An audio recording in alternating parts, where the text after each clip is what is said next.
पिछले एपिसोड में हमने देखा था कि बायतियान और जुबान किसी ट्रेजर को लेने के लिए एक गांव के अंदर आ गए होते हैं। जो गांव बिल्कुल वीरान जैसा दिखाई दे रहा था और वहाँ पे कुछ भी नहीं होता है, जिस वजह से उन दोनों को ट्रेजर ढूंढने में काफी मुश्किलों का सामना करना पड़ रहा होता है। लेकिन तब भी वो दोनों जैसे तैसे वहाँ से आगे बढ़ रहे होते हैं। तब जुबान गलती से एक ट्रैप के ऊपर ही पैर रख देती है, जिस वजह से सामने से पत्थर से बने वॉरियर आने लगते हैं। साथ ही एक ड्रैगन भी वहाँ पर आ जाता है जो उन सभी के ऊपर अटैक करना शुरू कर देता है। जिससे बचने के लिए जुबान वहाँ पर अपना एक खतरनाक फॉर्मेशन बना देती है। जिसके बाद यहाँ से ये एपिसोड शुरू होता है। तो इस एपिसोड की शुरुआत में हम उस ड्रैगन के कटे हुए सर को देखते हैं, जिससे हम ये अंदाजा लगा सकते हैं कि जुबान के उस फॉर्मेशन ने उस ड्रैगन की जान ले ली थी, जिस वजह से वो ड्रैगन अब मारा जा चुका होता है। तब बायतियान जुबान से कहता है, तुमने मुझे कहा था कि किसी भी गलत जगह पे पैर मत रखने ना, उल्टा तुमने ही गलत जगह पे पैर रख दिया, जिस वजह से हमें कितनी मुसीबतों का सामना करना पड़ा। ये सुनकर जुबान गुस्से में उसे शांत करवा देती है। तब उन्हें चारों तरफ अपने आप लाइट जलते हुए दिखाई देती है। ये देखकर तो वो हैरान थे कि आखिर ये कौन सी जगह है। अब उन्हें सामने एक दरवाजा दिखाई देता है। बायतियान कहता है, हो सकता है ये वही दरवाजा हो जिसके अंदर वो ट्रेजर हो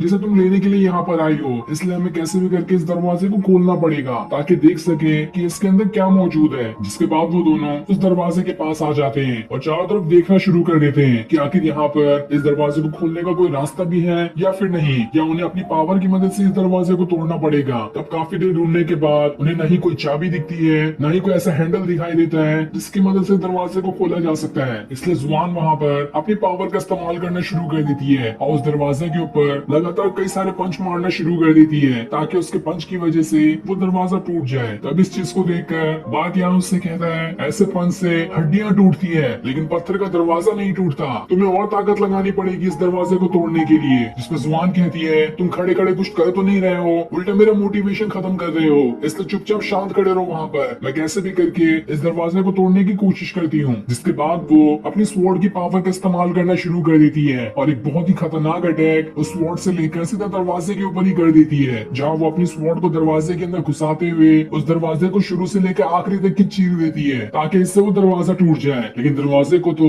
एक आंच तक नहीं आती, उल्टा उसकी स्वॉर्ड ही टूट जाती है। जो देखकर तो जुबान भी हैरान थी कि आखिर ये दरवाजा किस चीज से बना हुआ है, इसने तो मेरी स्वॉर्ड को इतनी आसानी से तोड़ दिया। तब उसे समझ में आता है कि ये दरवाजा ताकत से नहीं टूटेगा बल्कि इसे किसी तरह की टेक्निक या फिर फॉर्मेशन से बंद किया गया है और इसे तोड़ना इतना आसान काम नहीं है। और जैसे वो उस दरवाजे को टच करती है उसके अंदर से अजीब सा ऑरा महसूस होने लगता है। ये देखकर वो हैरान रह जाती है। वो बायतियान को भी दरवाजे पे टच करनी कहती है और जैसे वो दोनों टच करते हैं उन्हें काफी अच्छा महसूस होने लगता है, मानो वो किसी अलग ही दुनिया के अंदर जा रहे हो। तब बायतियान खुद को किसी अलग ही वर्ल्ड के अंदर पाता है जहाँ पर उसके पास एक एनर्जी पिल होती है। बायतियान जैसे उसे पकड़ने की कोशिश करता वो पिल वहाँ से भागना शुरू कर देती है, इसलिए बायतियान भी उसका पीछा करता है। लेकिन वो पिल तो उसके हाथ में आ ही नहीं रही थी, इसलिए बायतियान को गुस्सा आ जाता है कि आखिर ये पिल मेरे हाथ में क्यों नहीं आ रही। इसलिए वो वहाँ पर अपनी पावर का इस्तेमाल करते हुए एक खतरनाक अटैक उस पिल के ऊपर ही कर देता है। ये देखकर बायतियान को लग रहा था कि अब तो मैं आसानी से इस पिल को ले लूंगा, लेकिन तब वो पिल इतनी ज्यादा गुस्सा हो जाती है कि वो अपनी पावर को और ज्यादा बढ़ाते हुए बायतियान के अटैक को वहाँ पर खत्म कर देती है और वहाँ पर अपना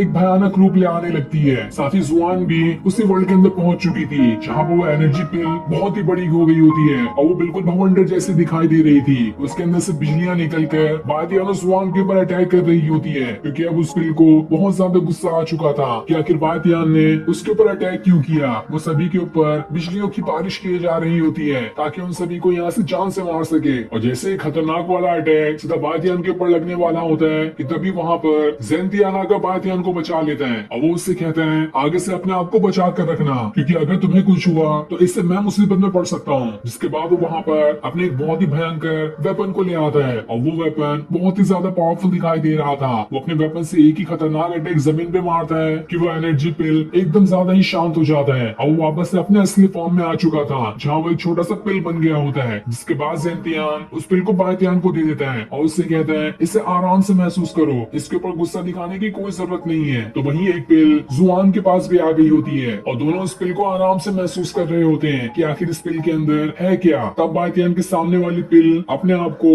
किसी इंसानी फिगर के रूप में ढाल लेती है और वो वहाँ से चलते हुए आगे बढ़ना शुरू कर देता है। ये देखकर तो ज़ेंतियान भी हैरान था और तब उसे समझ में आता है कि इस एनर्जी पिल के अंदर जो है वो कुछ और नहीं बल्कि उसकी ही पुरानी खोई हुई यादें हैं जिन्हें वो काफी टाइम से ढूंढ रहा था। इसलिए वो अपनी यादों की तरफ ही बढ़ना शुरू कर देता है, जहाँ उसे पुरानी सारी चीजें याद आ रही थी कि कैसे उसने अपनी सबसे खतरनाक टेक्निक को उस स्टोन के अंदर डाल दिया था ताकि वो किसी गलत इंसान के हाथों में ना लग सके। और अब तक के जो भी उसके परिवार वालों के साथ हुआ है वो सारी चीजें उसे दिखाई देने लगती है। ऐसा लग रहा था कि उसे उसकी यादें वापस मिल चुकी है। तब ज़ेंतियान बातियान से कहता है, अभी तो तुम्हें कुछ समझ में नहीं आ रहा होगा, लेकिन तुम धीरे धीरे सब कुछ समझ जाओगे कि तुम मैं हूँ और मैं तुम हूँ, हम दोनों बिल्कुल एक ही हैं। लेकिन इस चीज से बातियान एकदम हैरान रहता है कि आखिर ज़ेंतियान ने ये कह क्या दिया। तो वही जुआन भी जैसे उस पिल के पास आकर उसे हाथ लगाती है, उसे काफी अजीब चीजें दिखाई देती है। ये देखकर वो एकदम ज्यादा हैरान रह चुकी थी, लेकिन वो अभी इसके बारे में बातियान को कुछ भी नहीं बताती। वो उससे कहती है, तुमने अभी वहाँ पर क्या महसूस किया? तब बातियान उससे कहता है, मैंने किसी सीनियर को देखा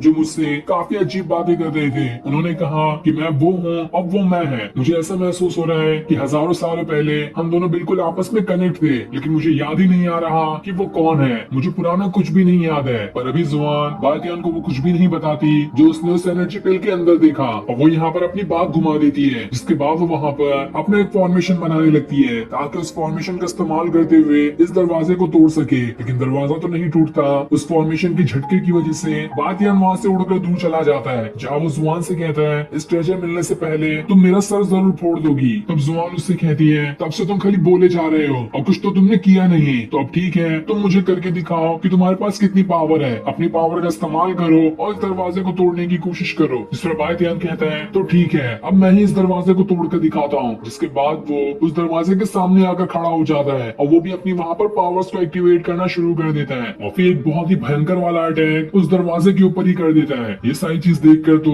जुआन एकदम हैरान थी कि आखिर अचानक से बातियान की पावर इतनी ज्यादा कैसे बढ़ गई। वो अपनी पावर को एक्टिवेट करते हुए ये देखने की कोशिश करती है कि बातियान इतनी जल्दी इतना पावरफुल कैसे बन गया। तब उसे वहाँ पर ज़ेंतियान दिखाई देता है जो अपनी पावर को बातियान की पावर के साथ मिला रहा था। इसी वजह से बातियान ने इतना भयंकर अटैक उस दरवाजे पे कर पाया होता है, लेकिन तब भी इससे वो दरवाजा तो टूटने का नाम ही नहीं लेता। न जाने इस दरवाजे को किस तरह के भयंकर फॉर्मेशन से सील किया गया है। इसे तोड़ना तो बिल्कुल नामुमकिन के बराबर है। जिसके बाद जुआन बातियान से कहती है, आखिर तुमने इतनी खतरनाक टेक्निक का कैसे इस्तेमाल कर लिया? ये टेक्निक तो बिल्कुल मेरे बराबर थी, लगता है तुमने मेरे वाले लेवल को भी रीच कर लिया। ये सुनकर बातियान एकदम ज्यादा खुश हो जाता है कि अरे इतनी जल्दी मैंने तुम्हारे वाले लेवल को भी कल्टीवेट कर लिया। ऐसा ही रहा तो मैं बहुत जल्द सबसे ज्यादा पावरफुल कल्टीवेटर बन जाऊंगा। तभी उन्हें वहाँ पर कुछ अजीब सा ऑरा महसूस होने लगता है, जिस वजह से वहाँ की ठंडी और ज्यादा बढ़ जाती है। तब जुआन को वहाँ पर एक दरवाजा दिखाई देता है जो कि पहले वहाँ पर नहीं था, और वो दरवाजा वहाँ पर खुला होता है। ये देखकर वो दोनों हैरान थे कि अचानक से यहाँ पर एक कौन सा दरवाजा आ गया। इसलिए वो दोनों उस दरवाजे के अंदर जाने का डिसाइड करते हैं। बातियान की तो हिम्मत नहीं होती, लेकिन तब भी जुआन की वजह से उसे उस दरवाजे के अंदर जाना पड़ता है। तब उन्हें वहाँ पर एक बोर्ड लगा हुआ दिखाई देता है जिसमें ये लिखा हुआ था कि एक डीमन केव है और इसके अंदर हजारों की तादाद में डीमन को कैद करके रखा गया है। और यहाँ के आसपास का ऑरा इतना ज्यादा भयंकर है कि कोई भी कल्टीवेटर यहाँ पर आए तो उसके ऑरा की वजह से ही उसकी मौत भी हो सकती है। इसलिए कोई भी अंदर आने से पहले 1000 बार सोच ले। ये सुनकर बातियान कहता है, ऐसा तो मैंने अपने स्पिरिचुअल वर्ल्ड के अंदर भी देखा था जहाँ पर मुझे ज़ेंतियान दिखाई दिया था, इसलिए मैं यहाँ पर जा रहा हूँ। लेकिन जुआन उसे रोकते हुए कहती है, रुक जाओ, 10 साल पहले यहाँ पर किंग फैन किंगडम के 7 किंग लेवल वाले मास्टर को यहाँ पर भेजा गया था ताकि इस जगह की तलाशी ले सके, लेकिन सिर्फ 3 रातों के अंदर ही वो सभी के सभी मारे गए। लेकिन ऐसा कहा जाता है कि उन्होंने यहाँ पर कोई खतरनाक पैसेज देख लिया था जिसके अंदर एंशिएंट इमॉर्टल और डीमन के बारे में कुछ सीक्रेट छुपा हुआ था। इसी वजह से उन्हें मार दिया गया वहाँ पर। तो जब वो लोग वहाँ पर सेफ नहीं थे तो हमारा भी यहाँ पर रहना ठीक नहीं है। हमें जल्द से जल्द यहाँ से निकल जाना चाहिए, यही हमारे लिए बेहतर होगा, क्योंकि हम किंग लेवल के मास्टर तो बिल्कुल भी नहीं है। तभी वहाँ पर ज़ेंतियान आकर बातियान से कहता है, क्या कर रहे हो तुम यहाँ पर? जल्दी से यहाँ से भाग निकलो। लेकिन जब तक वो दोनों वहाँ से बाहर निकलते वो भयंकर डीमन ऑरा उन सभी को घेरना शुरू कर देता है। वो दोनों अपनी पावर का इस्तेमाल करते हुए उस ऑरा से बचने की कोशिश कर रहे होते हैं। तब बातियान जुआन को वहाँ से धकेल कर दूर कर देता है और उससे कहता है, तुम यहाँ से भाग निकलो जब तक कि मैं इन डीमन ऑरा को संभालने की कोशिश करता हूँ। लेकिन तब वो डीमन ऑरा उसे ही पकड़ लेता है और एक डीमन ऑरा तो उसके मुंह के अंदर भी चले जाता है, जिसके अंदर जाते ही बातियान को अजीब अजीब चीजें दिखाई देने लगती है और उसे हजारों साल पहले के कुछ विजन्स आने लगते हैं। ये देखकर तो बातियान भी हैरान था, लेकिन उसे कुछ भी नहीं समझ में आता है कि आखिर ये क्या चीज थी। तब वहाँ पर वो दोबारा से डीमन ऑरा आना शुरू हो जाता है और उन दोनों को पकड़ने की कोशिश करने लगता है ताकि इनकी यहाँ पर जान ले सके, क्योंकि यहाँ पर अंदर आना किसी का भी अलाउड नहीं था। वो दोनों कितनी भी कोशिश करते हैं यहाँ से भागने की, लेकिन औरत उन्हें वहाँ से बाहर जाने ही नहीं दे रहा होता है और वहाँ पर बिल्कुल भयंकर तूफान सा आ जाता है। तब जुआन कहती है, मेरे मास्टर ने मुझे खतरनाक फॉर्मेशन सिखाया था जिसका इस्तेमाल करते हुए हो सकता है कि मैं इन डीमन ऑरा को यहाँ से भगा सकूं, लेकिन इससे मेरी बॉडी पे भी बहुत खतरनाक असर हो सकता है। बातियान उसे ऐसी टेक्निक इस्तेमाल करने से मना कर रहा होता है कि हम कुछ ना कुछ तरीका निकाल ही लेंगे ताकि हम इन डीमन ऑरा से बच सके, लेकिन जुबान तो सुनने का नाम ही नहीं ले रही थी। और वो यहाँ पर उसी फॉर्मेशन को बनाने का डिसाइड करती है ताकि वो उन डीमन ऑरा को यहाँ से भगा सके। तभी उसके हाथ से बातियान छूटकर उन डीमन ऑरा के पास ही जाने लगता है, इसलिए वो दोबारा से उसे पकड़कर उसे वहीं पर स्टॉप कर देती है ताकि वो यहाँ से कहीं ना जा सके। जिसके बाद वो अपने मास्टर के बताए हुए उसी फॉर्मेशन को एक्टिवेट करना शुरू कर देती है ताकि यहाँ पर इन डीमन ऑरा से बच सके। और उसका ये वाला फॉर्मेशन बहुत ही ज्यादा खतरनाक दिखाई दे रहा था। वो जैसे उस फॉर्मेशन का इस्तेमाल उन डीमन ऑरा पे करती है, वो डीमन ऑरा काफी ज्यादा घबरा जाते हैं और वो वहाँ से भागने में अपनी भलाई समझते हैं, जिस वजह से बातियान और जुबान को यहाँ से निकलने का मौका मिल जाता है। लेकिन फॉर्मेशन इस्तेमाल करने की वजह से जुबान की हालत काफी ज्यादा खराब हो चुकी थी, लेकिन तब भी वो जैसे तैसे बातियान को अपने कंधे पर उठाए वहाँ से निकलना शुरू कर देती है, क्योंकि उनके पास यही थोड़ा सा टाइम बचा था उन डीमन ऑरा से बचने का। वरना अगर एक बार फिर से वो यहाँ पर आ गए तो इनका मरना तो यहाँ पर तय है। जिसके बाद वो दोनों जैसे तैसे उस जगह से बाहर निकलने की कोशिश करते हैं और बाहर निकलने के बाद वहाँ पर पत्थर गिराते हुए उस जगह को सील कर देते हैं ताकि वो डीमन ऑरा दोबारा से उन तक ना पहुँच सके। और फिर ये सीन दिखाते ही ये एपिसोड यहीं पर एंड हो जाता है। Thanks for watching.